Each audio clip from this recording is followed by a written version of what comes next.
मध्यकालीन भारतीय इतिहास के स्रोत। दोस्तों, जब भी हम कोई इतिहास पढ़ते हैं तो वो इतिहास की सामग्री कहाँ से ली गई है, उसका ज्ञान किन किन जगहों से प्राप्त किया गया है, यह जान लेना आवश्यक है। मध्यकालीन भारतीय इतिहास के स्रोत की अगर हम बात करें तो सबसे प्रथम स्थान ऐतिहासिक ग्रंथों का आता है, जिनमें अधिकांश फारसी भाषा में लिखे गए थे। इनके अतिरिक्त साहित्यिक ग्रंथ भी इस काल के इतिहास को जानने के लाभदायक स्रोत हैं, जो फारसी भाषा के अतिरिक्त संस्कृत तथा अन्य विभिन्न क्षेत्रीय भाषाओं में लिखे गए थे। इसके अलावा कुछ बादशाहों द्वारा लिखी गई आत्मकथाएं, बादशाहों द्वारा दिए गए फरमान, शहजादों शहजादियों मंत्रियों द्वारा, विभिन्न बड़े अधिकारियों द्वारा लिखे गए पत्र तथा विभिन्न विदेशी यात्रियों द्वारा लिखित भारत की यात्रा का विवरण भी हमें मध्यकालीन भारतीय इतिहास के बारे में जानकारी देता है। इसके अलावा विभिन्न अभिलेख, यद्यपि इस समय अभिलेख कम मात्रा में प्राप्त होते हैं, मध्यकालीन भारत के अभिलेख, लेकिन अभिलेख भी हमें मध्यकालीन भारतीय इतिहास के अध्ययन में मदद करते हैं। इसके अलावा विभिन्न स्मारक, किले और अन्य इमारतें, उस समय के मुद्राएं, चित्र, मुख्तया मुगल कालीन चित्र आदि मध्ययुगीन भारत के इतिहास को जानने का महत्वपूर्ण साधन है। इस प्रकार मध्यकालीन भारत के इतिहास को जानने के स्रोत विभिन्न और प्रचुर मात्रा में उपस्थित हैं। इसके कोई अभाव नहीं है। इन ग्रंथों और पांडुलिपियों की सहायता से तथा बताए गए विभिन्न दस्तावेजों के मदद से हम भारतीय इतिहास के मध्यकालीन काल का प्रचुर जानकारी प्राप्त करते हैं। परंतु इन स्रोतों का अध्ययन करते हुए हमें सतर्क रहना जरूरी है।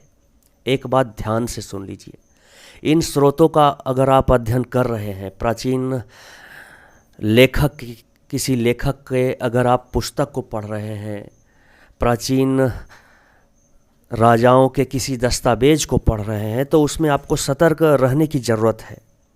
ऐसे स्रोत का मुख्य दोष यह है कि ये पक्षपातपूर्ण दृष्टिकोण के लिए हो सकते हैं। इसका कारण यह है कि ये ग्रंथ मुख्यतया उस समय के राजा या बादशाह के दरबार में रहने वाले विद्वानों के द्वारा लिखे गए, बहुत सारे मुसलमान विद्वानों के द्वारा लिखे गए, जिनमें से अधिकांश राजकीय संरक्षण भी प्राप्त किए हुए थे। इस कारण उनका विवरण हिंदुओं के प्रति अनुदार हो सकता है। अपने संरक्षक सुल्तानों अथवा बादशाहों के प्रति उनका प्रशंसनात्मक रवैया तो रहा ही है, अधिकांशतया जनसाधारण के जीवन के प्रति उदासीनता का भावना रहा है। तो ये सब सावधानियां हमें रखना है इतिहास को पढ़ते समय। इस काल के इतिहास को जानने के ऐतिहासिक एवं साहित्य स्रोतों की बात करें तो सबसे महत्वपूर्ण स्रोत है अलवर्णी द्वारा लिखा गया तहकीके हिंद। तहकीके हिंद की रचना अलवर्णी ने अरबी भाषा में की थी। सर्वप्रथम 1888 ईस्वी में एडवर्ड साची ने अरबी भाषा से इस ग्रंथ का अनुवाद अंग्रेजी भाषा में किया। अंग्रेजी भाषा से इसका अनुवाद हिंदी भाषा में रजनीकांत शर्मा द्वारा किया गया था। तो तहकीके हिंद, जिसे भारत की खोज भी कह सकते हैं, अलवर्णी ने लिखा। अलवर्णी के बारे में आइए थोड़ी सी जानकारी प्राप्त कर लें, तो उसके पुस्तक के बारे में भी जानकारी प्राप्त करेंगे, जो कि मध्यकालीन इतिहास के एक प्रमुख स्रोत है। अलवर्णी का जन्म 973 ईस्वी में खीवा में हुआ था। उसने उच्च शिक्षा प्राप्त की और एक ख्याति प्राप्त विद्वान हो गया। वह एक फारसी विद्वान, लेखक, वैज्ञानिक, धर्मज्ञ तथा विचारक था। जब महमूद गजनबी ने 1037 ईस्वी में खीवा प्रदेश, जो उस समय ख्वारिज्म राज्य में था, को जीता, तो महमूद ने इस विद्वान को पकड़ लिया। वह उसकी योग्यता से प्रभावित हुआ और उसने अलवर्णी को अपने दरबार के विद्वानों में स्थान प्रदान किया। अलवर्णी महमूद गजनवी के साथ उसके भारत पर किए गए आक्रमणों के अवसर पर उसके साथ आया। भारत आने से पहले तक अलवर्णी एक राजनयिक के रूप में खीवा वंश के शासन की सेवा में था। उसने यहाँ संस्कृत भाषा, भारतीय दर्शन और ज्योतिष शास्त्र का अध्ययन किया। अलवर्णी पर यूनानी विचारकों का भी प्रभाव पड़ा।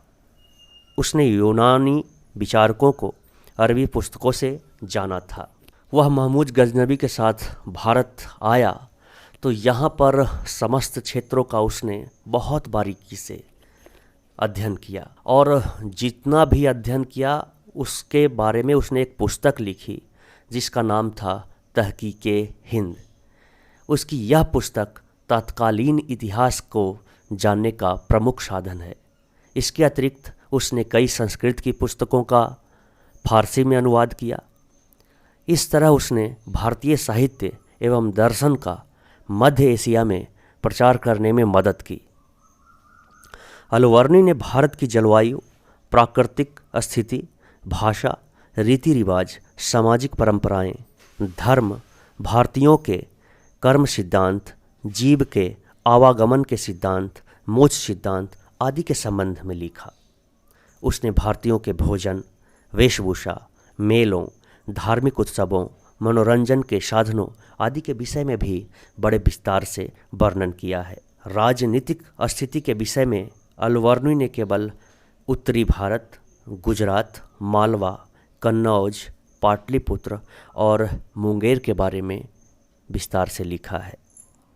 दक्षिण भारत के किसी भी राज्य के विषय में उसने कुछ नहीं लिखा।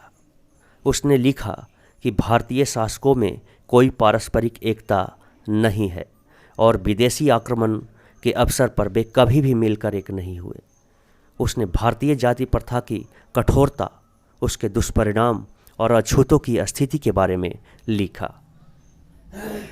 उसने भारतीयों की सामाजिक कुरीतियाँ, मुख्यतया सती प्रथा के बारे में लिखा है। उसके अनुसार भारतीय अभिमानी थे। वे अपनी भाषा, संस्कृति, देश आदि सभी को सर्वश्रेष्ठ मानते थे तथा वे अपना ज्ञान किसी को भी नहीं बताते थे। अलवर्णी लिखता है कि हिंदू समाज जाति प्रथा के कड़े बंधनों में जकड़ा हुआ था। उसके वर्णन के अनुसार सारे देश में मूर्ति पूजा प्रचलित थी। लोग मंदिरों को बहुत दान देते थे। मंदिरों में बहुत सा धन जमा था। साधारण जनता अनेक देवी देवताओं में विश्वास रखते थे, जबकि बहुत से लोग एवं विद्वान केवल एक ईश्वर में भी विश्वास रखते थे। उसके अनुसार भारत आर्थिक दृष्टि से एक संपन्न देश था। उसने भारतीयों की मुद्रा व्यवस्था और नाप तौल के साधनों के संबंध में भी लिखा। उसके विवरण के अनुसार भारत में विदेशी व्यापार की तुलना में आंतरिक व्यापार अधिक मात्रा में था। उसने लिखा कि भारतीय राजाओं को अपनी प्रजा से कर लेने का अधिकार था और कृषकों से वह उत्पादन का 1/6 भाग लगान के रूप में लेते थे। उसके अनुसार भारत एक धनवान देश था। महमूद ने उसकी समृद्धि को लूटकर नष्ट किया था। तहकीके हिंद में भारतीय जीवन के सभी क्षेत्रों का विवरण दिया गया है। उसके तत्कालीन भारत के राजनीतिक, सामाजिक, धार्मिक और सांस्कृतिक जीवन के बारे में जानने का सबसे महत्वपूर्ण स्रोत तहकीके हिंद पुस्तक है। मध्यकालीन भारत के कुछ और जबरदस्त स्रोतों के साथ मिलते हैं अगले भाग में। तब तक के लिए नमस्कार।